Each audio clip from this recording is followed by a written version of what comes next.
বাংলাদেশের সাম্প্রতিক রাজনৈতিক অঙ্গনে একটি নাম বারবার ঘুরে ফিরে আসছে, মাহফুজ আলম। কিন্তু প্রশ্ন হলো, যে মানুষটি একসময় প্রতিদিনের আলোচনার কেন্দ্রবিন্দু ছিলেন, তিনি হঠাৎ এতটা নীরব কেন? আপনাদের কি মনে হয়, এটা কি কৌশলগত নীরবতা নাকি রাজনীতির নতুন কোনো পরিকল্পনার অংশ? 24-এর গণ আন্দোলনের পর দ্রুত উত্থান ঘটে মাহফুজ আলমের। অন্তর্বর্তী সরকারে গুরুত্বপূর্ণ দায়িত্ব পালন করেন তিনি। প্রথমে মোহাম্মদ ইউনূসের বিশেষ সহকারী, পরে তথ্য ও সম্প্রচার উপদেষ্টা হিসেবে দায়িত্ব পালন করেন। সামাজিক যোগাযোগ মাধ্যম, তার সরব উপস্থিতি, বিতর্কিত ও বিশ্লেষণধর্মী মন্তব্য সব মিলিয়ে তিনি ছিলেন রাজনৈতিক আলোচনার এক কেন্দ্রীয় চরিত্র। কিন্তু এখন হঠাৎ করেই অনেকটা আড়ালে চলে গেছেন তিনি। আপনারা কি লক্ষ্য করেছেন?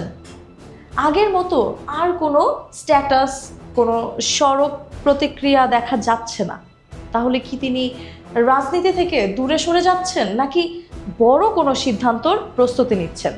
উল্লেখ্য, ত্রয়োদশ জাতীয় সংসদ নির্বাচনের আগে উপদেষ্টার পদ থেকে সরে দাঁড়ান মাহফুজ আলম।